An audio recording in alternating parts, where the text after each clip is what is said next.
그 나사 홈페이지에 올라와 있는 엄청나게 많은 사진들 있잖아요. 다 구경하는 거예요. 혹시 이상한 거 찍혀 있지 않아. 가끔 숟가락처럼 생긴 돌멩이도 있고, 이게 지금 오래전 화성에 살다 간 조상들의 유물이다. 근데 그럴 수가 없겠죠, 현실적으로는. 충분히 고려할 만한 포인트가 있다고 생각이 들어요. 최근 발견되고 있는 걸 보면 화성도 한 20-30억 년 전에는 지구처럼 바다도 있었고 심지어 생명체도 있었을 수도 있고 그런 가능성이 되게 높거든요.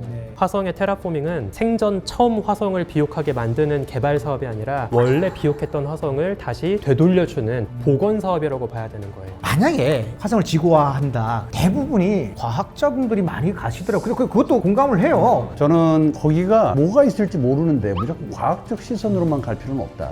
그래서 먼저 재수를 보낸다. 살아남기에 대한 방법을 그들을 통해서 배우고, 원래 모든 마켓의 시작은 빌딩부터 세우진 않아요. 거기서 어떻게 운영이 되는지를 보고 난 뒤에 판단을 하고 뒤늦게 맨 마지막에 갈 게 아마 나는 과학자가 아닌가라는 생각이 들어요.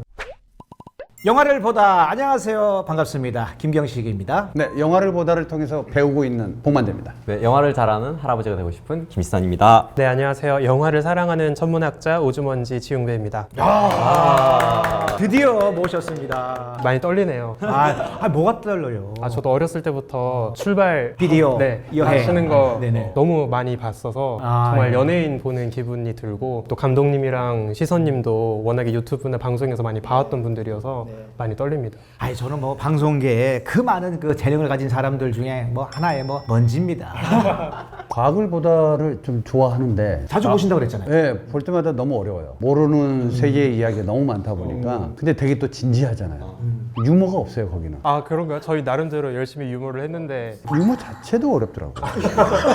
특히 교수님이 우주먼지를 왜 했느냐라는 닉네임부터 해서 얘기하시는 게 영화하고 붙어가면 굉장히 좋겠다라는 생각 많이 했는데, 우주먼지님의 캐릭터가 워낙 독특해서 관심 있게 좀 보고 있었는데 오늘 뵈니까 너무 좋네요. 아니 어딜 봐서 교수님이라고 그래요. 아니 좋은 얘기로 뭐냐면은 되게 패셔너블하고 스마트하시고 헤어스타일도 그렇고요. 네네. 어떻게 생각하세요? 진짜 약간 그 빅뱅 드라마였네? 드라마 이름이 생각이 안 나는데 시트콤이 물리학자들 이렇게 막 과학자들 네네네네네. 나오는 빅뱅이론. 빅뱅이론. 네. 빅뱅이론. 거기에 나오는 약간 정말 캐릭터 같으신 느낌이 있어가지고 진짜 그러네. 어떤 상황에서든지 갑자기 우주의 이야기를 꺼내도 자연스러울 것 같은 느낌. 근데 그럼에도 불구하고 약간 젊음의 총기? 이런 게 느껴질 것 같은 느낌? 그래서 오늘 좀 재밌지 않을까라는 생각 해봅니다. 너무 좋은 말씀 감사합니다. 어쨌든 오늘 기대하겠습니다. 영화 좋아하시죠? 네, 저 영화 아주 좋아합니다. 평소에 자주 보는 뭐 영화 장르가 있을까요? 사실 저는 어떤 특정 장르를 좋아한다기보다 영화여야만 가능한 이야기를 좀 좋아하거든요. SF 쪽이겠네요. SF도 포함이 될 거고요. 제가 자주 보는 영화들을 묶어서 저만의 장르 이름을 하나 지었어요. 엉망진창 영화. 그 만드신 감독님들한테 뭐 어떻게 설명하시려고? 제가 대표적으로 엉망진창 영화 중에 하나로 손꼽는 게 동화를 좀 뒤틀어서 만든 숲속으로라는 작품이 있어요. 숲속으로. 네, 다음에 어떤 장면이 나올지 예상할 수 없는 그런 식으로 영화가 흘러가거든요. 저는 좀 그런 식으로 우리의 상식을 좀 뒤틀어서 다음을 알 수 없도록 관객을 몰아붙이는 그런 스타일의 엉망진창 영화를 좋아합니다. 영화 쪽이면 뭐 우리 김시선님이 숲속으로 보셨어요? 네, 그것도 좋고 제 생각에는 말씀하신 느낌이 약간 아리스터 영화 감독님 좋아하실 것 같다는 느낌? 약간 이런 느낌도 좀 받았어요. 공포 영화 쪽이긴 한데 생각을 약간 비틀어서 가는 영화들. 감독님 이름이 아리스터. 아레스터. 네, 네. 한번 찾아보겠습니다. 네네. 약간 미키 17도 이번에 개봉했는데 되게 잘 보셨을 것 같다는 느낌이 자, 들더라고요. 맞춰볼게요. 이미 보셨어? 그죠? 네, 봤습니다. 거봐. 본 감독님은 감독님이시기 때문에 그런 차원에서 당연히 또 보셨죠? 나 안 봤습니다. 역시 허를 찌르는군요. 생각보다 우리 영화계에 있는 분들이 빨리 보는 분들도 계시지만 대체로 조금 늦게 보는 측면에 계신 분들이 많고, 아예 영화 자체를 남의 영화를 안 보시는 분들도 계세요. 자극받을까봐 스트레스도 받고 왜 나는 못 찍을까 이런 건 또 있는데, 제가 예능 프로 안 보는 거랑 똑같군요. 그럴 수도 있지만 이제 아직 기회가 좀 없어서 저는 모든 영화를 좀 늦게 보는 늦게 느긋하게 한 다음에 이제 혼자 이렇게 보는 스타일이다. 정보가 있으면 더 좋은데 여러 가지 정보를 좀 취합한 상태에서 보는 스타일이다 보니까. 정보 취합해서 볼 영화를 더 재밌게 볼 수 있는 방법 중에 하나가 이 보다 채널 아니겠어요? 그렇죠. 저는 여기 캐스팅 되기 전에 이미 구독자였고 보다가 섭외로 들어와서 당연히 한다고 그랬죠. 제가 즐겨보던 채널이니까. 그래서도 2년이 됐습니다. 그러면 우리 김시선님은 미키 17 당연히 이분은 뭐 초대받아서 봤을 거야.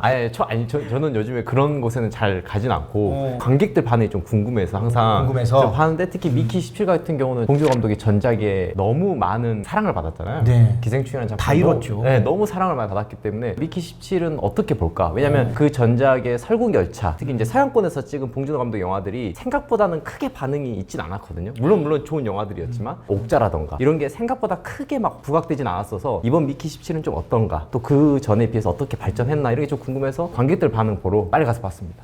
네. 작품보다는 관객들 반응을 보러. 반응 보러. 이런 분들이 이제 출연하는 그 영상에 댓글을 좀 꼼꼼하게 보시라. 우리 댓글 괜찮습니까? 아 그럼요. 저는 댓글 이런 거 별로 신경 안 써요. 제 데뷔작 이후로 기사가 나왔는데 그 밑에 뭐 한 줄 있길래 금방 덮었어요. 내 멘탈이 굉장히 한 줄 봤는데 털리더라고.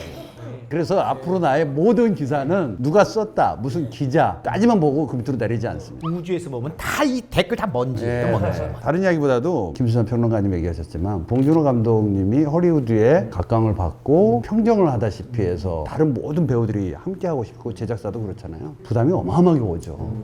늘 다음 작품은 이 작품보다 더 좋아야 된다라는 생각이 드니까. 부담감. 근데 봉준호 감독님은 이제 나와서 어느 영화 얘기를 하면 되게 진지하게 얘기하실 때 있잖아요. 근데 평상시에는 그러지 않아요. 일컬어서 유머러스하잖아요. 엄청 유머러스하고 설국열차 할 때도 아우 CG가 엉망이라 아우 나 걱정이 있다 죽겠어 하는 식으로 편안하게 얘기합니다 그냥. 그러니까 다른 사람이 볼 때는 기대감이 높지만 그래서 더 보고 싶지만 조금 더 참고 있어요. 저의 친척이다 보니까. 뻥뻥. 그러니까 위로 올라갈수록 그렇구나. 미키 17이 사실 생각보다는 네. 우주를 배경으로 하는 영화는 맞는데 네네. 사실 우주가 딱히 필요했나 싶은 그래서 오히려 더 돋보이는 영화이긴 한데 그래서 교수님 어떻게 보셨는지도 좀 궁금하긴 해요. 보통 SF가 어떤 멋있는 CG 장면 아니면 액션 혹은 그 SF 세계관의 어떤 설정 이런 것들이 보통 관객에게 많은 임팩트를 주거든요. 이걸 저는 비문자적인 요소라고 생각을 하는데 저는 흥미롭게도 미키 17은 대사에서 너무나 많은 감동을 받았어요. 그래서 문자를 통해서 많은 감동을 받아서 이건 좀 SF에서 보통 기대하는 거를 틀었다라고 생각을 했거든요. 이게 약간 스포일 수 있는데 제가 아직도 제일 그 기억에 남는 대사 중에 하나가 더 보고 싶어지네. 챕터의 의존도가 굉장히 강했다라는 측면으로 들리네요. 저는 영화를 보진 않았지만 원래 사건을 쫓아가면 이런 대사가 잘 안 들어오거든요. 근데 캐릭터에 네. 자기 자신을 투영해버리면 네 맞아요. 그런 대사들을 기억할 수밖에 없죠. 저는 진짜 예. 이 영화의 가장 핵심적인 부분을 너무 잘 봤다는 생각이 들었거든요. 왜냐면 말씀하신 대로 이 영화는 그 원작에서도 자꾸 반복되는 단어가 뭐냐면 부활과 두려움이거든요. 그리고 실제 영화에서도 넌 두려움을 느껴? 두려워? 이런 것들을 계속 느끼게 하는 문장들이 많아요. 이를테면 미키한테 계속해서 죽었을 때 기분이 어때? 이런 걸 자꾸 물어보거든요. 그러니까 그 안에는 뭐냐면 너는 그러니까 두렵지 않은 거지. 우리는 유한한 수명을 갖고 있으니까 우린 두려운데 넌 두렵지 않을 거 아니야. 이걸 계속 끊임없이 묻거든요. 그런 것들이 어떻게 보면 약간 대사적인 측면이잖아요. 근데 SF는 사실은 시각적으로 재밌어야 되는데 그것보다 대사가 되게 많이 나와요. 그래서 그런 부분이 저는 왜 그럴까 싶은 의심이 들었는데 교수님 말씀 듣고 보니까 그런 텍스트적인 부분을 되게 잘 살린 영화구나 라는 생각이 들어서 볼만한 느낌이 다 갑자기 들었습니다. 또. 야, 봉 감독님이 느긋하게 봐야 되겠다라는 것도 이제 이해가 가네요. 그런 작품이네요. 그렇죠. 왜냐하면 한 번 보고 이게 특히 보다를 촬영하면서 더해진 것 같아요.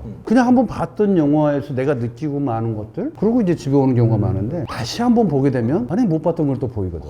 그래서 오늘은 두 분이 얘기하는 순간 시청자 층들이 이런 느낌인가 보구나. 오늘의 내 같은 느낌이겠구나.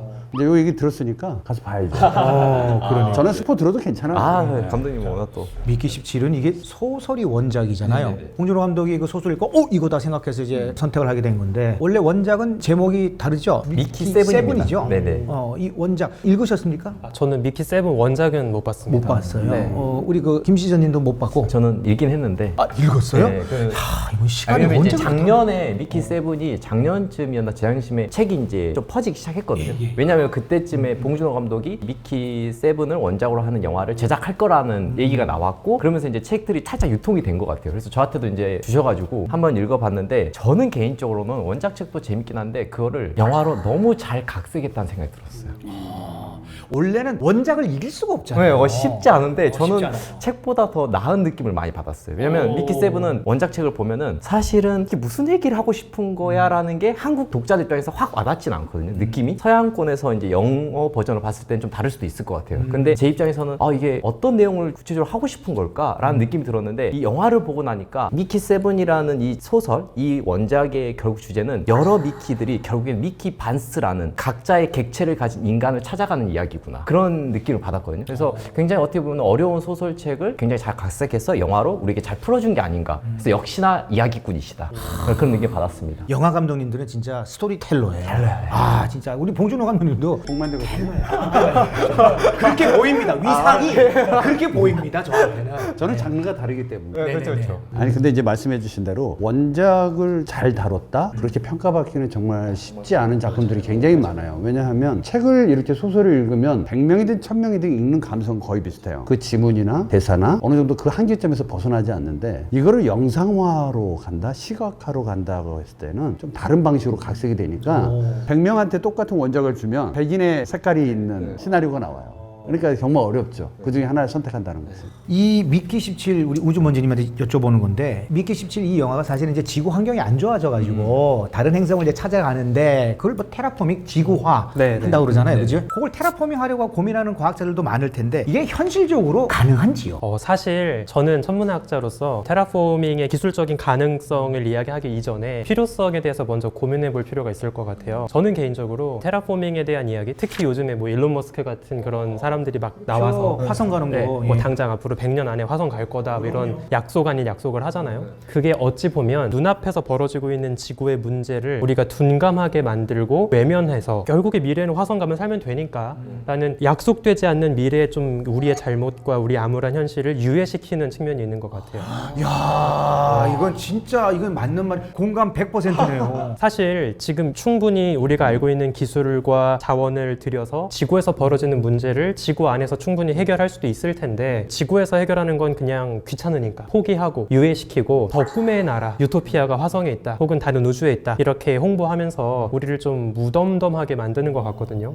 그래서 진짜 만약에 그 가능할지라도 만약에 화성 갔어요. 화성 살다가 거기도 화성이 또 망가졌어요. 그럼 또 다른 행성으로 도망갈 건가요? 그때부터 인류는 우주 화전민이 되는 건데 그런 종족의 삶을 마치 다중행성 종족이라는 거창한 이름으로 포장하기에는 그렇게 바람직하진 않은 것 같아요. 도덕적 회의가 있을 수가 있겠네요. 약간 듣고 보니까 부채가 지금 있는데 그 부채 해결할 생각 안 하고 다른 데 도망가냐 이런 느낌으로 들리거든요. 특히나 우주는 너무나 넓으니까 우리가 마음대로 괴롭혀도 별로 피해가 안 갈 거다라는 좀 무책임한 생각이 들 수도 있는 거죠. 그래서 기술적인 가능 여부를 물론 연구하는 것도 의미는 있지만 그 이전에 정말 꼭 해야만 하는 일이냐 여기로만 우리가 나아가야 하느냐에 대해서 본질적인 고민을 인류가 같이 했으면 좋겠다는 생각을 갖고 있어요. 만약에 화성을 지구화한다, 그래서 뭐 된다, 기술이 됐다 해주고 간다면은 영화에서 보면은 이제 각 층에서 이제 뭐 몇 분씩 뽑잖아요. 그런 종류의 영화도 굉장히 많아요, 그죠? 네네. 대부분이 과학자분들이 많이 가시더라고요. 근데 그것도 공감을 해요. 어떤 순서로 가게 되는지 의견이 다를 수 있을 것 같아서 우리 김 시장님은 어떻게 보십니까? 그 한정된 공간에 물론 이제 지금 기술을 계속 발전시켜서 지금 일론 머스크가 하고 있는 게 계속해서 거기에 많은 인간을 태워서 갈 수 있게끔 구조화시키고 있는 것 같긴 한데 제가 볼 때는 어쨌든 간에 되게 유한하기 때문에 거기 갔을 때 가장 필요한 인간들로 일단 채울 것 같거든요. 그거 봐, 또 과학자잖아요. 정치 가도 일단 한 자리 하지 않을까 싶어요. 그 미키 영화에서도 정치인을 중심으로 뽑아서 가기 때문에 그것도 이제 반영됐다고 볼 수 있겠죠. 네, 마샬이라는 국회의원에서 졌지만 그 사람을 이제 주축으로 해서 이제 새로운 행성을 개발하러 가는 거거든요. 홍보하러 나온 건 아니죠? 전혀 아닙니다. 홍보 안 해도 지금 잘 되고 있으니까 뭐. 네네네. 또 그렇게 꼭 봐야 됩니다. 네. 알겠습니다. 그럼 우리 우주먼주님은 역시 과학자나 뭐 정치 쪽으로 먼저 가야 된다는 생각이십니까? 아마 목적에 따라 다를 것 같은데 당연히 화성을 일단 지구와 같은 좋은 환경으로 만들겠다 기술적으로 뭔가를 시도해야겠다라고 하면 그 기술을 할 수 있는 능력자 기술자들이 가야겠죠. 사실은 좀 과학계에서는 과학자랑 공학자를 좀 엄밀하게 구분하긴 해요. 그래서 과학자 사이언티스트 저와 같은 사람들은 어떤 데이터를 분석하고 그 속에서 과학 법칙을 발견하고 자연이 돌아가는 원리를 이해하려고 한 사람이고 공학자는 그 원리를 쓸모 있는 것으로 만드는 사람들인 중요하네요. 거죠. 네, 그래서 실질적으로 화성에 간다고 했을 때 과학자보다는 당장 공학자들이 먼저 가는 게 더 의미가 있을 것 같긴 합니다. 아니 근데 유머는 가장 먼저 필요하지 않을까? 그거 힘드니까 그냥 유머를 거기선 정치인이 하거든요. 지금도 우리 직업을 자꾸 모든 게 그렇잖아요. 우리가 어릴 때부터 배우는 게 순서대로 하면 정치, 경제, 사회, 문화라고 얘기하지 문화가 맨 앞에 있지는 않거든요. 아, 그러네요. 그러니까 이제 안정이 돼야 되잖아요. 저도 모두 이제 동의는 하지만 시선에 따라서 좀 다른 것 같긴 하다. 근데 우리가 이거를 대항해라고 하잖아요. 그래서 호주를 좀 생각해 보면 제수를 먼저 보냈잖아요. 저는 거기가 뭐가 있을지 모르는데 무조건 과학적 시선으로만 갈 필요는 없다. 그래서 먼저 제수를 보낸다. 제수를 보내서 전혀 다른 네. 그리고 살아남기에 대한 방법을 그들을 통해서 배우고 원래 모든 마켓의 시작은 빌딩부터 세우지는 않아요. 거기서 어떻게 운영이 되는지를 보고 난 뒤에 판단을 하고 뒤늦게 맨 마지막에 갈 게 아마 나는 과학자가 아닌가라는 생각이 들어요. 왜냐하면 데이터가 있어야 되잖아요. 설득력 있어. 오히려 과학자가 더 좋은 거 아니에요? 왜냐면 과학자 죽으러 가는 거지. 안정된 다음에 이제 과학자들이 가는 거 아니에요? 그러니까 죄수들이 그래서 먼저 가서 무기징역받은 사람들. 그분들이 어떻게 생활하는지를 관찰하고 고민하고 과학자들이 마지막까지 분석하고 수학적인 걸 접근을 해서 세팅 값을 내야지 거기에 뭐 사는 줄 알고 괴생명체라도 나타나면 어떡해요? 과학자들 다 줄게. 글쎄 이런 생각도 있을 수가 있고요. 뭐 다양한 제 생각입니다, 생각이 그냥 제 그럼요. 뭐 제가 생각하기에는 각 층에 조금씩 가야지. 왜냐면 인간이 혼자 살 수 없어가지고 공학자도 좋고 뭐 죄수들도 좋은데 그러려면은 이제 뭐 관리할 사람도 필요하고 그러니까 인간은 혼자서 살 수 없는 것 같아요. 그래서 어느 집단을 같이 이렇게 보내갖고 그 안에서 또 이렇게 사회를 또 작게나마 이루고 거기서 복닥복닥 하다 보면은 발전이 있지 않을까라는 생각도 해봅니다. 전 너무 좋은 말씀이라고 생각하는 게 실제로 유럽이나 미국 나사도 그렇고 공식적으로 시인이 있어요. 시인을 두고 있어요. 어떤 우주 미션을 한다 그러면 그 시인한테 시를 의뢰해서 시를 쓰게 한다거나 인류가 우주 탐사를 할 때 인류의 인간성을 잃지 않도록 하기 위해서 문화적인 부분을 놓지 않으려고 하는 것도 있습니다. 자, 그럼 본격적으로 오늘 영화 이야기를 시작해 보도록 하는데 오늘도 사전 토크가 일단 한 30분 나와 있어요. 죄송합니다.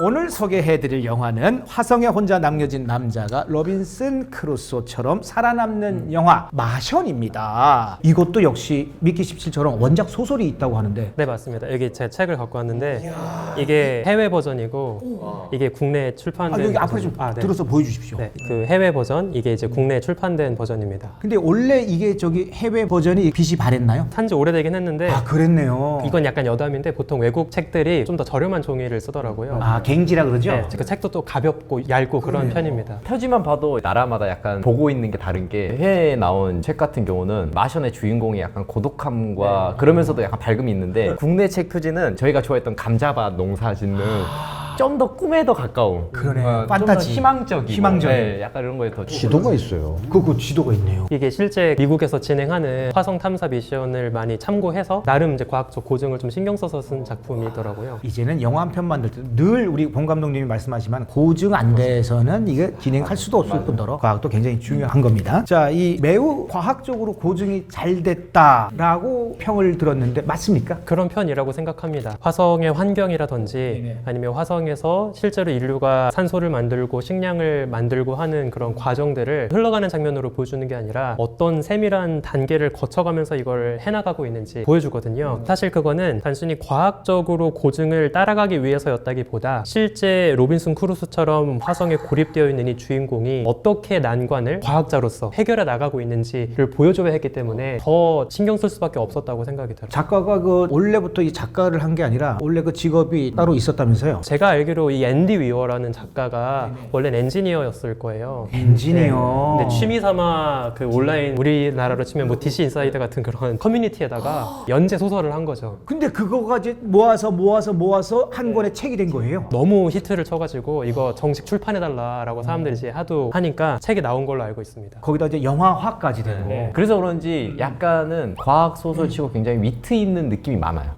아무래도 웹에 이제 올리다 보니까 저희가 아무래도 뭐 SF 소설도 보면 이제 정식으로 바로 출간되는 작품들은 좀 더 과학 쪽에 맞춰져 있거나 아니면 정말 이게 그 먼 미래에 일어날 것 같은 되게 SF에 맞춰져 있는데 마션 같은 경우는 우주를 배경으로 하고 있는데 우리 지구에서 밭농사 하듯이 근데 그걸 실제로 그 중계하는 걸 보는 듯한 느낌. 네, 느낌 그런 것도 영화에 또 잘 살렸긴 했는데 원작 책도 약간 그런 걸 느끼면서도 혼자 고립돼 있으니까 사실 아무리 뛰어난 사람도 혼자 고립되면 전 정신병 걸릴 것 같거든요. 그런 부분들을 어떻게 정신병을 안 걸리게 할지 스스로 약간 위트 있게 넘어가는 부분들이 굉장히 소설의 재미 재밌게 드러나다 보니까 또 많은 분들이 좋아하지 않았나 이거 싶어요. 봐. 또 오늘 또 영화를 보다 이거 보고 난 다음에 이 마션 다시 또 꺼내요.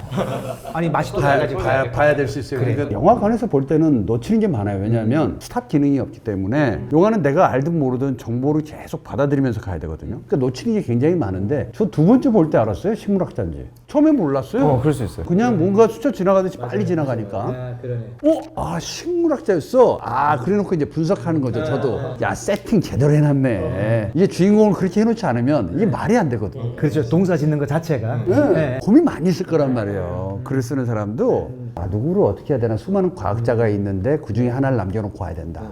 그럼 도대체 이 사람은 뭐 하는 사람일까? 순서적으로 다 이렇게 계획에 있었다. 짜놓고 가야 되는데 빌드업을 굉장히 잘했다. 자, 이 빌드업을 잘하고 이렇게 계획을 많이 잘 짠 사람이 바로 제가 개인적으로 너무나 존경하는 니들이 뭐라로 니들이 영화를 알아 리들리 스콧 감독님이십니다. 이분 천재 아니에요? 그리고 제가 알기로는 이분이 37년생 37년생 같습니다.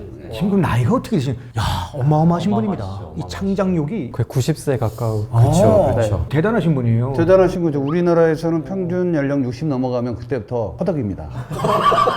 이게 왜냐하면 되게 젊은 층으로 이루어진 영화 관계층이 있다 보니까 감각으로 좀 많이 따지고 또 나이가 드시면 드실수록 견고해지고 철학적 사유가 더 많아지는데 그게 영화로 오면 좀 올드하다, 꼰대다 뭐 이런 식으로 약간 가르친다라는 식으로 받아들여지니까 70 이상으로 가기가 조금 어려운데 근데 이 리들리 스콧 감독은 그러지가 않아요. 열정이 그냥 보통이 아닙니다. 저는 리들리 스콧 감독님이 이 나이에 사실은 카메라를 들고 본인이 직접 막 이렇게 한다기보다는 굉장히 시스템을 잘 만든 감독님이라고 전 볼 수 있을 것 같고 그렇기 때문에 나이 들어서도 할 수 있는 거고요. 특히 이 영화에서는 각본가를 정말 잘 뽑았다고 생각하거든요.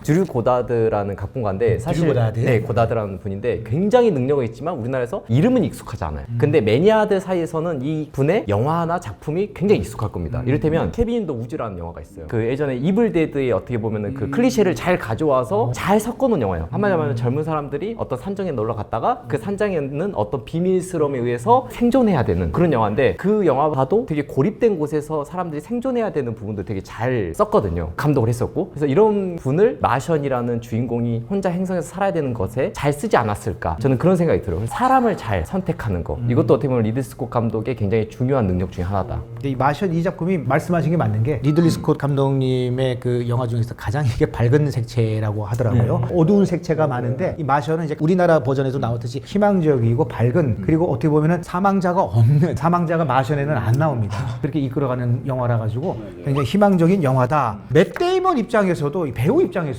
이걸로 남우주연상 받았죠. 남우주연상 받았어요. 맷 데이먼의 그 필모그래피 중에서 가장 으뜸입니다. 연기 잘했죠. 네, 그리고 남우주연상 받을 수밖에 없는 게 상대 역이 없는데 그러게요. 혼자서 그 역할을 하는 게 어렵죠 오히려. 핑했으면 저기서 퐁 해줘야 되는데 리액션이 없는 데서 그걸 표현하는 건 어려워요. 네, 그러니까 혼자만의 살아남기 과정을 보여주는 과정 속에서 대체적으로 보면 혼자 나와서 활개치는 영화들은 남우주연상 받아요. 톰 행크스 공하고 막 대화하잖아요. 네. 그리고 뭐 이제 엘리시움이라는 영화도 있었잖아요. 엘리시움. 네. 그거는 이제 너무 많은 전투씬도 있고 목표를 향해서 가야 되고 반복되죠, 막 이런 그것도. 그런 액션이라고 봐야 되는데 이거는 그냥 어떻게 보면은 고립된 한 인간이 거기서 다시 우주에서 자기의 어떤 삶을 투영해보고 반성하고 다시 또 시작하는 그런 의미로 가다 보니까 그 집에 돌아갈 때 해질녘에 노을 지면서 그것도 풀샷으로 잡아가지고 더 고독하게 보이잖아요. 집으로 돌아가면서. 기술이 좋아진 건 분명해요. 왜냐하면 시각적으로 비주얼 아티스트인 리들리 스콧이 화성이라고 하는 것이 밤신이 그렇게 많지 않아요. 우리는 만약에 우주에 나갔다. 강박이 별을 어떻게 보죠? 밤하늘의 별을 어떻게 보여주느냐. 그런 개념은 별로 안 놔두고 밝은 곳에서 밝은 CG를 잘 넣어서 캐릭터를 잘 꾸고 갔다. 저는 이렇게 보는 거죠. 그 비주얼 면에서 영상미가 아주 뛰어나다는 그런 얘기인 거죠. 리들리 스콧 감독이. 그렇죠. 그래요. 네. 아무래도 감각적으로 짧은 영상을 임팩트 있게 만드신 분. CF 감독 출신이니까. 자, 우리 그 우주먼저님은 리들리 스콧 감독 영화를 많이 보셨습니까? 또 이제 에얼리언 시리즈도 이거 네. 에일리언 이거 잠깐만요. 요거 하나. 에일리언이 맞아요? 에일리언이 맞아요? 에이리언으로 이제 표기가 되는데 에일리언. 제가 이거 한번 고민해보고 왔거든요. 그래 고마워요. 나는 진행하는 입장에서 이거 발음 잘못하면 어떡하겠어. 우리는 에일리언 그러는데 에일리언이 맞습니다. 에일리언이 맞습니까? 에일리언으로 해야 돼요. 에일리언도 그 리들리 스콧 감독. 네. 원, 투. 원입니다. 원. 원하고 이제 원만 나중에 다시 만들었어요. 돌아오셨어요.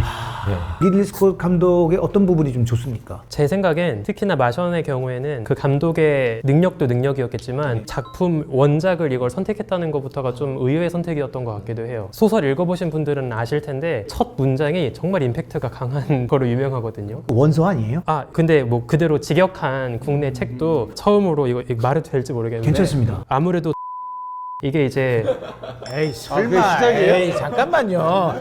에이 아무리 교수님 에이 설마 아무래도 네 정말이네. 원서를 한번 보게. 제가 보여드리겠습니다. 야, 첫 대사가 아무래도 세 번째 줄이 나는 I'm pretty much. 나 그러네요. F가 나오네요. F가 나오네요. 지겨겠네. 원작 자체가 이제 그 정도로 좋게 말하면 재기발랄한 그런 주인공을 다루는 건데 되게 통통 튀는 작품을 골랐다는 안목부터가 그 감독의 스펙트럼을 보여주는 사례라고 생각을 합니다. 그리고 또 이 스콧 감독님이 멀티 카메라 시스템을 이용해가지고 현장에서 바로 사용하고 현장에서 편집을 한다라는 얘기가 있는데 이게 어떤 느낌인지 감독님이 한번 얘기 좀 해주십시오. 어느 누구나 요즘은 현장 편집 다 합니다. 그게 가능해요? 난 처음 듣는 얘기인데? 어느 현장에서 예. 데이터가 이제 바로 오니까 예전 필름 방식은 안 됐지만 네네네. 옛날에 필름으로 하셨을 때는 아마 바로 거기서 VCR로 녹화가 또 되거든요. 카메라에 찍히는 상이 그걸 가지고 이제 바로 편집해 보면서 그 자리에서? 예, 어떤 카트가 필요한지 좀 더 부족한 게 뭔지를 바로바로 체크할 수가 있는 건데 지금도 영화 현장에서 여유 있는 그래도 헐리우드로 한번 갔다 오거나 아니면 국내 탑 감독님들은 그 현장에 시간이 좀 있어요. 동시에 편집 감독이 있습니다. 그래서 와. 현장 편집 감독이 실제 편집 감독이기도 한데 그렇게 조수들 데리고 바로 편집 현장에서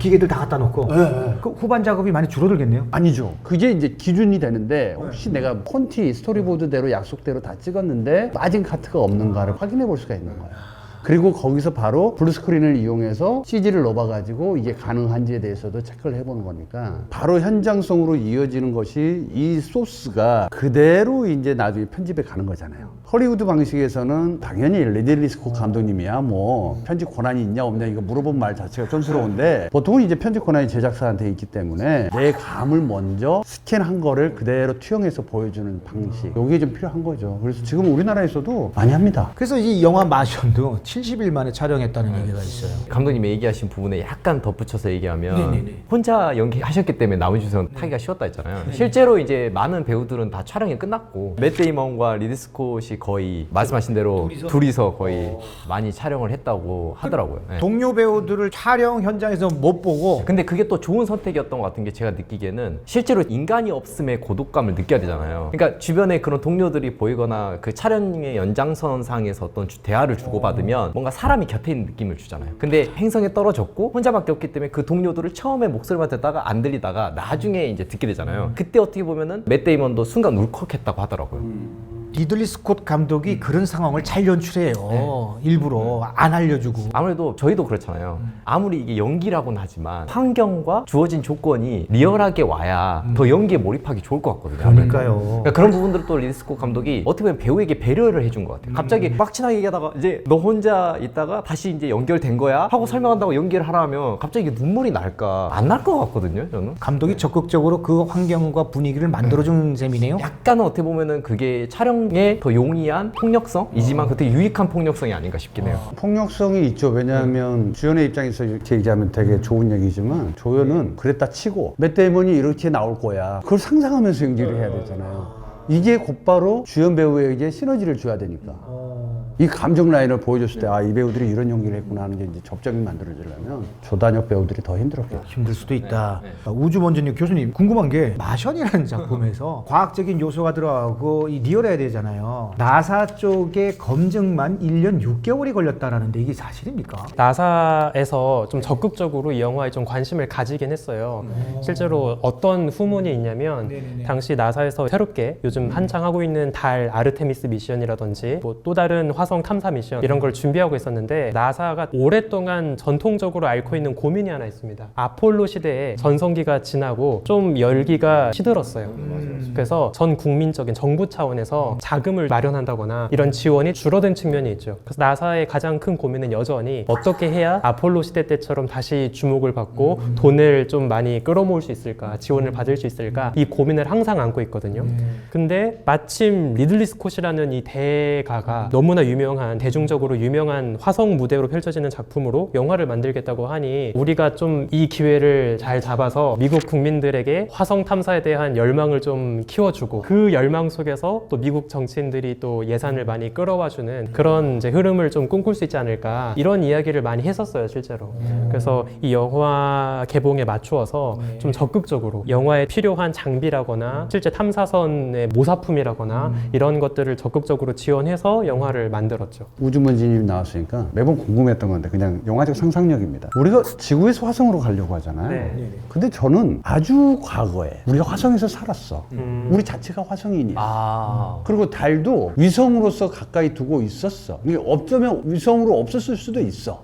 근데 우리가 자원을 다 썼어, 지구처럼. 그래서 조금 더 태양계 앞에 있는데 거기 가면 우리가 어떻게 될지도 몰라. 하지만 그 환경을 한번 만들어 봐야 되겠어 해서 하나의 정착지를 지구에다 만들어 놓은 게 아니었을까. 네. 그래서 화성인이 지구인이 된 거지, 지구인 자체가 화성인을 거는 거 개념이라고 저는 생각을 안 했거든요. 그래서 파도의 움직임이나 물의 움직임을 주려면 달이 필요하니까 위성으로 만들고, 행성이 아니고. 네네. 그렇게 해서 자전주기를 다 맞춰가지고 우리가 달의 앞면만 보게 하고 뭐 이런 이유들이 다 그런 데 있지 않았을까라고 생각하는데, 충격이다, 진짜. 내가 물어보고 싶었어요.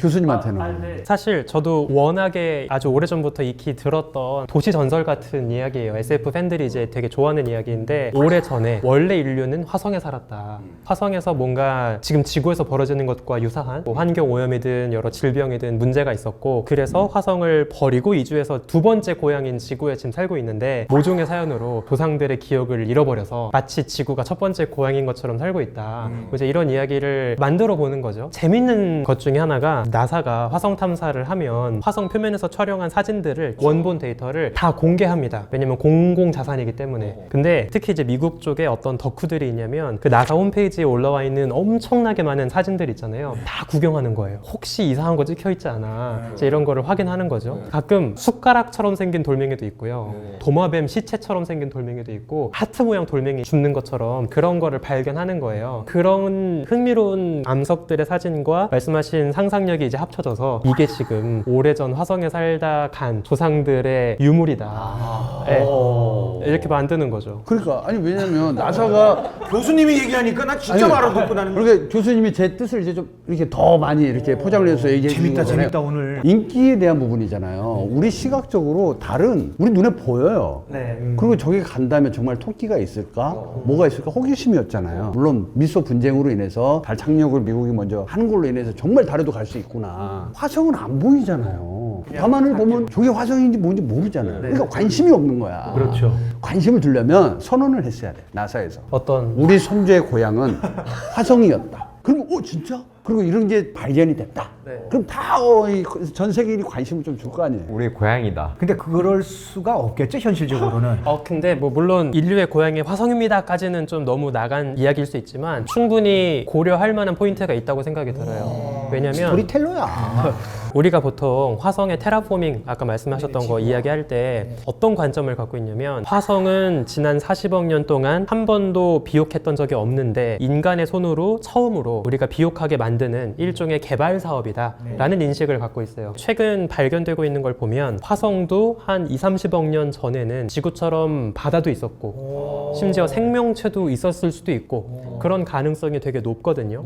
그런데 지구처럼 자신의 환경을 유지를 못해서 지금의 메마른 환경이 된 건데, 그 관점으로 다시 보면 화성의 테라포밍은 생전 처음 화성을 비옥하게 만드는 개발 사업이 아니라 원래 비옥했던 화성을 다시 되돌려주는 복원 사업이라고 봐야 되는 거예요. 재개발이군요. 네. 심오한 얘기를 꺼내가지고 깊이 생각하게 만들어. 야. 아니, 그게 이제 그럴 수도 있다고 생각하니까. 그러니까 이야기니까. 좋아요. 그러면은 본격적으로 이제 한 시간 지났는데 마셔 이제 줄거리는 좀 알고 모르시는 분들을 위해서. 아직 줄거리도 안 했어 우리. 그게 안 했어요. 줄을 안 했어요. 우주먼지님. 저는 패스할 줄 알고 그냥. 그러니까 우주먼지님 나오시니까 아, 재밌어. 그러니까 재밌네. 얘기 하나하나가 되도록이면 우리 교수님 얘기를 더 들으려고 계속 이러다 보니까 지금 시간이 훌쩍 가버렸어. 받았어요. 요즘 지금 시청률 1, 2위를 다투고 있는 게 나혼산 아니겠습니까? 그렇죠. 그렇죠. 그렇죠. 네. 화성판 나혼산입니다. 네, 맞아요. 그 얘기. 자, 그러면 우리 김 시선님이 스토리 좀 살짝 좀 공개 좀 해주십시오. 그 이야기는 나사 RS 탐사대가 이제 화성을 탐사하던 중에 갑자기 모래 폭풍을 만나면서 사고가 일어나는데 그때 긴급 철수 과정에서 식물학자인 마크 와트니가 맷 데이먼. 맷 데이먼이죠. 얘기하는 누락된 것으로 판단이 되는데 이제 사망됐을 것으로 추정하고 이제 동료들은 떠납니다. 근데 식물학자잖아요. 혼자서 감자로 연명을 하면서 버티다가 결국에는 이제 나중에 이 어떤 신호를 누군가 살고 있구나 화성에 이거를 지구에 있는 동료들이 알게 되면서 다시 이 마크 와트니를 구하러 가는 이야기가 마션이 되겠습니다. 구하러 가는 것도 시간이 좀 필요하기 때문에 그 기간 동안 이제 나 혼자 산다를 찍습니다. 맷 데이먼이. 실제로 그 촬영 영화도 보면은 굉장히 흥미롭게 잘 표현된 장면들이 감자밭을 이렇게 하고 있는 것들을 바로 보는 게 아니라 어떤 그 캠 화면을 통해서 그걸 보거든요. 유튜브 찍는 거예요. 그렇죠. 약간 나 혼자 산다를 보는 느낌으로 하는 거죠. 이 영화로 이 맷 데이먼 이 친구가 또 이 나무주연상을 받았어요. 근데 보면은 대부분 우리 맷 데이먼이 이 지금 찍은 영화가 재밌는 게 다 구조 받는 이제 그쵸. 역할이에요. 그쵸. 요거 찍을 때도 아니 이거 또 나 구조 받는 역할이가 이거 안 되는데 했는데도 스콧 감독이 설득을 해서 출연시켰다라는 후문. 그 전에 저희가 예전에 전직편에서 다뤘지만은 라이언 일병 구하기에서도 구해지는 역할을 그렇죠. 했었고 엔딩이랑- 그리고 마션이 나올 쯤에서 이제 저희가 익숙한 영화가 있죠. 크리스토퍼 놀란 감독의 인터스텔라에서도 혼자 행성에서 있었던 만박사. 물론 약간 인간의 다양한 면을 느낄 수 있었던 만박사였는데 크레이지한 모습이죠. 그러다 보니까 여기도 혼자 행성에 갇혀 있었고 근데 마션도 혼자 행성에 갇으니까 이거 같은 이야기 아닙니까 하고 얘기를 했대요. 물론 맷 데이먼이 리드 스콧 감독을 찾아간 이유는 있었어요. 각본이 너무 좋았다. 성관이 있는 배운 거죠. 이거 놓칠 수는 없는 거야. 근데 일단 갔어. 근데 감독한테 이거 똑같은 얘기니까 좀 부담스럽다. 그러면 하니까 리드 스콧 감독이 다른 이야기다. 다른 이야기다. 근데 생각해보니까 그 다른 이야기이긴 해요. 왜냐면 거기서는 감자밭을 일구진 않고 여기서는 감자밭을 일구니까 완전 다른 이야기이긴 하죠. 아무튼 간에 그런 얘기를 하면서 이 영화 진짜 재밌을 거야. 근데 배우들한테 이 영화 진짜 재밌을 거 했는데 와 그럼 이거 잘 될 텐데 혹시나 내가 안 하면 누군가 나무주연사 탈 것 같아. 막 하죠. 하죠. 무조건 할 거야. 난 무조건 하죠. 이 예능에 출연하면 무조건 대박 날 것 같아. 난 한다니까. 그래서 결국 맷 데이먼이 손대지 말아야 될 것에 손을 댑니다. 그래서 이제 감자밭을 일구게 된 거죠. 리드 스콧 감독이 역시 사람 꼬시는데 일품이구나. 네. 요게 헐리우드가 때로는 그렇게 부러울 때가 있는 것 같아요. 그러니까 우리 같은 경우는 배우면 아니 저번에도 했고 저번에도 이렇게 했는데 또 이걸 하라고? 나 다른 거 해야지. 맨날 그거 하니? 이렇게 했을 텐데 연기 변신. 뭔가 다른 생각이 있는 거야. 그때의 아쉬움, 저때의 아쉬움이 조금 더 여기서 완숙해진다면 어떨까라는 포기하지 않는 매력에 대해서 되게 박수 받을 만하네요. 그래요. 이 영화에서 그래도 뭐니 해도 가장 유명한 장면이라면은 살아남기 위해서 긍정왕 우리 와트니가 화성에서 이제 감자 재배하는 장면이 되겠죠. 우리는 키우면 그냥 키우나 보다 이렇게 생각하는데 과학적으로 화성에서 이 식물을 키우는 게 불가능하죠. 많이 어렵긴 합니다. 많이 어렵다. 그럼 잠깐만 가능할 수도 있다라는 얘기인데요. 아직 우리가 뭐 가서 시도해 본 적은 없으니까 100% 말할 수는 없어요. 일단 먼저 이것부터 말씀을 드려야 될 것 같은데 지금 소개해드릴 화성에서 식물 재배가 가능하냐를 연구했던 모든 연구는 당연히 실제 화성에서 흙을 가져온 적이 없기 때문에 그나마 유사할 거라고 기대하고 있는 아폴로 때 갖고 온 달 암석, 달 토양 그걸 가지고 최대한 화성의 조건을 모사해서 시도한 것들이거든요. 그러니까 그 실험 결과가 성공했다고 해서 화성에서 또 성공할 것이다라고 단정할 수는 없어요. 일단 가장 큰 문제가 중력도 약하고 대기권도 없고 하지만 화성은 자기장이 없거든요. 지구처럼. 끌어당기는 자기장이 없군요. 네, 그래서 자기장은 되게 중요한데 화성에서 불어나가는 굉장히 해로운 방사선 이거를 차단해주는 보호막이에요. 우리 지구도 그렇고 화성은 그게 없어서 설령 식물을 키웠다 하더라도 다 바로 살균 당할 겁니다. 햇빛에 실제로 되게 유명한 실험이 있는데 화성에서의 자외선과 화성의 흙에 있는 성분 이런 걸 최대한 모사해서 거기에다가 한번 세균 같은 거를 키워본 거예요. 그랬더니 뭐 일주일밖에 안 돼서 다 죽어버리고. 근데 이런 미생물, 균 이런 게 있어야 식물을 제대로 키울 수가 있거든요. 그래서 이런 문제가 있다라는 거를 많이 지금 확인을 하고 있습니다. 그래서 영화에서 미생물 때문에 변 아, 네. 그걸 사용을 하잖아요. 맞아요. 그 장면도 있다. 맞아. 네네네, 맞아요. 그게 미생물이라고 볼 수 있는 건가요? 그쵸. 이제 사람은 사실 되게 재밌게 생각해 볼 수 있는 게 우주선을 타고 사람이 갔지만 미생물 입장에선 사람이란 우주선을 타고 같이 화성에 간 거거든요. 여기 그러네. 여기 안에 타고 있잖아요. 그렇지. 그래서 꺼내기만 하면 이걸 비료나 뭐 여러 방식으로 쓸 수 있지 않을까라고 고민을 한 거고, 또 우리가 땅에서 식물을 기르려면 질소 같은 그런 주요한 영양소가 필요한데 화성에서는 그것도 되게 적기 때문에 토양을 개량하는 과정을 거치지 않으면 아마 어려울 거다라는 생각을 많이 하고 있습니다. 그러니까 흙을 그러니까 개량하거나 말씀하신 대로 정화해서 지구의 성분과 비슷하게 만들지 않고는 재배가 어렵다라는 게 팩트군요. 네, 그래서 만약에 정 화성에 가서 빠른 시간 안에 작물을 기르겠다라고 하면 수경 재배가 차라리 나을 수도 있어요. 야, 이름 영화 자체가 달라지네. 수경지고 그런. 네. 거기서도 이제 물 구하기가 힘들어가지고 이게 막 해가지고 어떻게든 물 한 방울 막 그러다가 감자밭 저기 엎어졌을 때 표정이나 이런 거는 대단했었잖아요. 영화 안에 감자 얘기가 나왔으니까 일단 먹고 사는 방법을 마크가 고민하면서 밀봉되어 있는 감자를 딱 보는데 우주 나갈 때 삶은 감자를 가져갑니까? 아니면 생감자를 가져갑니까? 이 영화에서는 생감자거든. 생감자예요, 생감자. 과자 먹을 때도 그거 되게 중요하게 생각해요. 감자칩 먹는데 이게 생감자로 만들었냐 이게 보더라고 이렇게. 아니 영화적으로 가기 위해서 세팅된 것 같긴 한데 나사에도 자문을 구했다고 그랬잖아요. 우주 식량으로 가져갈 때는 뭔가 완제품으로 가는 거예요? 뭐예요? 씨앗으로 가져가지 않을까요? 실제로 이제 우주인들이 지금 우주 정거장 정도에서는 근무를 하고 있고 식량을 먹고 있으니까 그런 예시를 말씀을 드리면 그런 작물을 먹겠다라고 하면 당연히 신선 상품으로 갖고 옵니다. 그런데 문제가 있죠. 우주에서는 조리를 그럼 어떻게 해야 되냐. 감자를 쪄먹겠다라고 해도 일단 물을 끓여야 되잖아요. 그렇죠. 근데 우주 공간에서는 물을 끓이기가 어려워요. 애초에 물이 끓는다는 것 자체가 뜨거운 물과 차가운 물의 무게가 달라서 그게 뒤섞이는 현상인데 우주는 중력이 없으니까 그거 자체가 무의미하거든요. 그럼 끓이지 못하네요. 그쵸. 그래서 우주인들이 보통 음식을 조리할 때 뭘 쓰냐면 전자레인지 같은 기술을 많이 씁니다. 그래서 이게 되게 흥미로운 역사 중에 하나인데 그 레토르트 음식이라고 하는 거 있잖아요. 데워 먹는 네, 거. 데워 먹는 거. 네네. 그 기술 자체가 우주 식량 개발해서 나온 기술이에요. 맞아. 그러니까 생감자예요? 아니면 생감자예요? 그래서 생 감자를 갖고 갈 수 있죠. 갖고 갈 수 있다. 네, 감자. 감자는 이제 감자를 갖고 싹을 키워갖고 해야 되는 거죠. 네.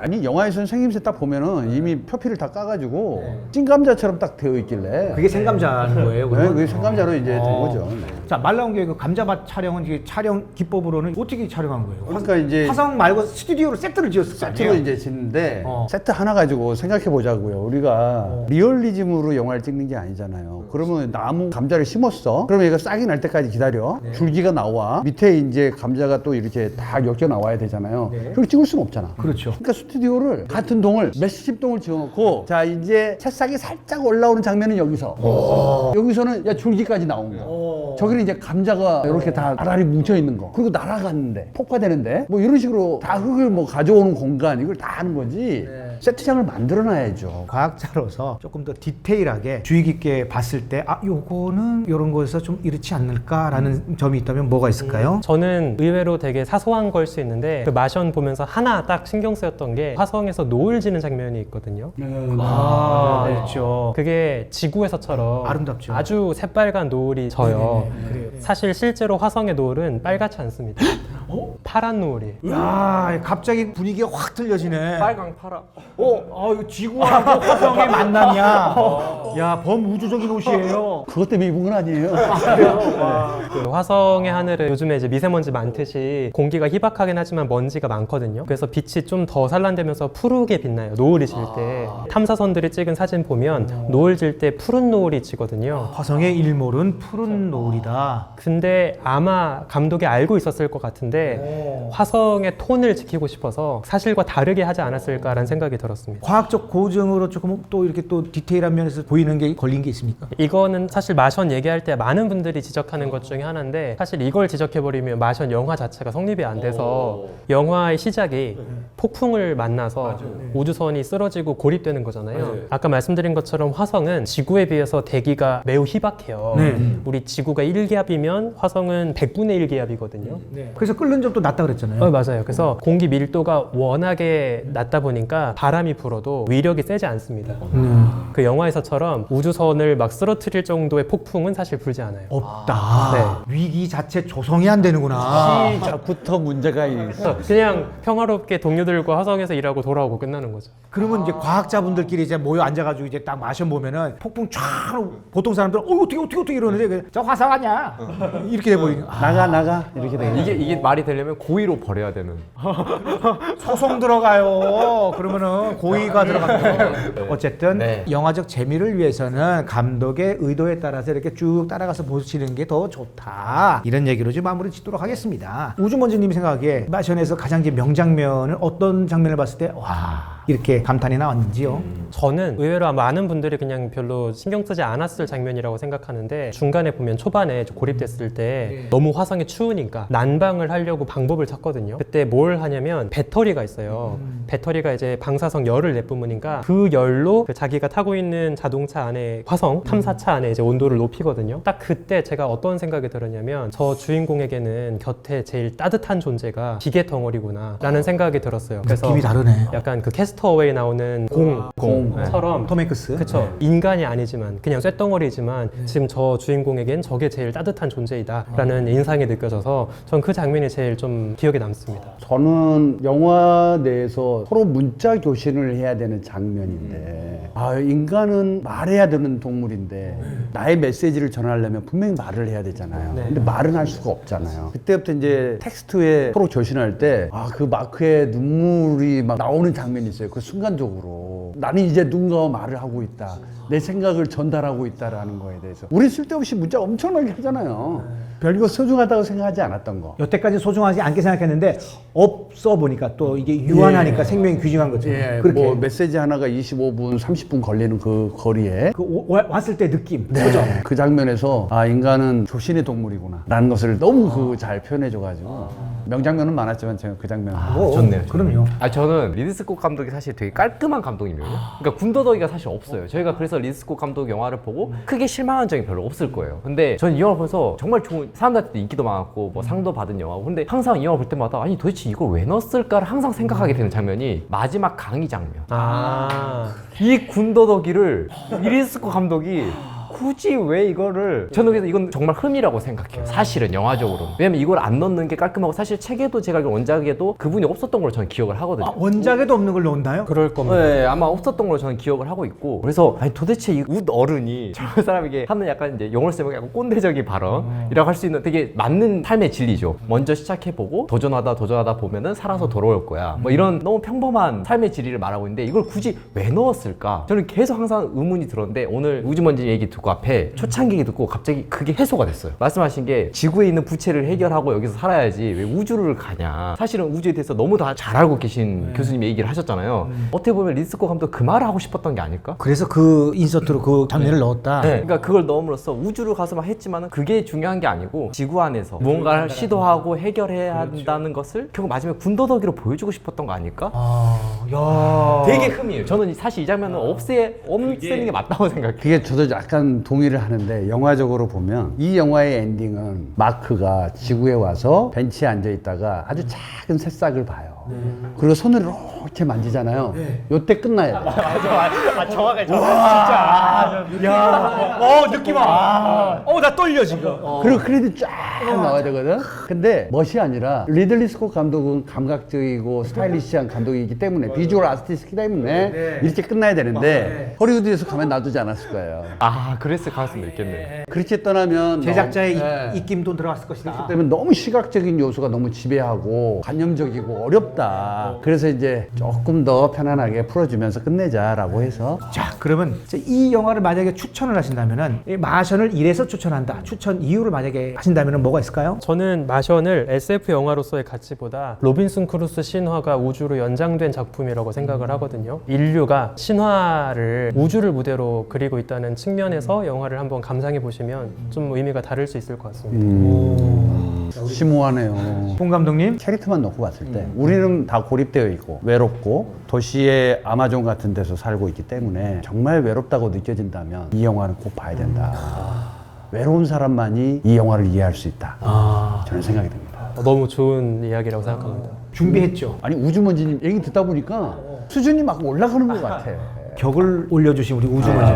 예. 감사합니다. 네, 우리 김시선님의 얘기가 중요합니다. 저는 딴 생각이 안 들었고 사실은 저는 마션 볼 때마다 재밌거든요 그냥. 너무 무슨 되게 말이냐면- 자연스러워. 네, 그러니까 왜냐면은 저희가 생각해보면 앞에 봤던 인터스텔라던가 그래비티 이런 영화들은 좀 긴장감 있게 보거나 뭔가 저걸 막 해석해야 돼 따라가야 돼 이런 거 있어요. 물론 저도 그런 걸 되게 좋아하는 사람이에요. 그런데 마션은 그냥 저기서 어떻게든지 생존하려는 이야기잖아요. 생존하는 방식을 구경하는 재미가 쏠쏠한 영화예요. 보통 우주 영화 이런 배경 했을 때 뭔가 우주 자체가 되게 이렇게 공허하고 여백이 크잖아요. 되게 큰 스크린으로 봐야 될 것 같고 또 큰 스크린을 보더라도 되게 어떤 지겨움을 느끼신 분도 있을 것 같아요. 근데 이 마션 같은 경우는 그 화면을 꽉꽉 채웁니다. 그래서 보실 때 굉장히 우주 영화지만 좀 안 맞았었는데 마션은 되게 재밌네? 라는 생각을 하실 것 같아서 그런 분들에게 추천드리고 싶습니다.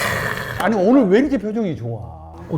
기분 좋은 일 있어요? 아니 좋은 영화 자기가 좋아하는 영화를 얘기하니까 아니야, 오늘 그 우주먼지님 나오신다고 해가지고 더 그러신 것 같아요. 근데 저는 잘 맞아, 둘이. 보다에 소개했던 영화들 다 좋아하는 영화들이어서 그래도 오늘따라 굉장히 화색이 돌고 오늘 어제 비타민을 먹고 자긴 했는데 비타민 먹어서 그런 그냥 실룩실룩 웃고 오다가 뭐 빈지갑 주웠나 이렇게 실룩실룩 웃고 막 이번 주 일이 좀 적어서 피곤함이 좀 덜어졌나 봐요. 쉬어가며 해요. 쉬어가며. 네, 알겠습니다. 너무 많으면 좀 패스하고. 네, 알겠습니다. 우주먼지님 계속 나왔으면 좋겠다 진짜. 그죠? 자, 오늘 뭐 이 분위기 지금 어떠신지. 사실 제가 과학을 보다에만 나오다가 이렇게 영화를 보다 너무 애청자이기도 했고 또 나오게 돼서 너무 즐거웠고요. 확실히 분위기가 다르네요. 또 거긴 거기대로 또 맛이 있고. 여기가 좀 더 따뜻한 것 같습니다. 예, 아이고 감사합니다. 오늘 나와주셔서 감사드리고요. 이게 끝이 아닙니다. 다음 주에도 또 뵐 것을 약속드리면서 오늘 이만 마치도록 하겠습니다.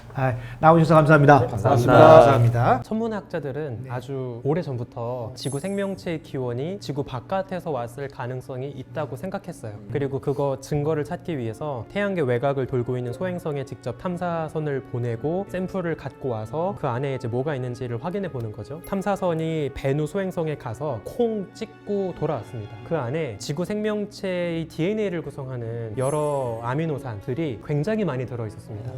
지구 생명체의 기본 재료가 단순히 지구 위에서만 조합된 것이 아니라 애초에 어느 정도 완성된 채로 이미 우주에 있다가 그대로 왔을 수도 있다. 우리는 항상 그냥 이 지구를 지배하고 있는 주인 행세를 하고 있잖아요. 우리는 항상 뭔가를 창조하는 입장이었지 누군가의 창조물이었던 적은 없는데 나의 출생의 비밀을 사실은 이런 거야 라고 이제 감독이 들려주는 거잖아요. 너 사실 이렇게 만들어졌어 라고 이제 보여주는 거잖아요. 외계 기원설이 실제로 과학계에서 진지하게 논의가 되고 있어서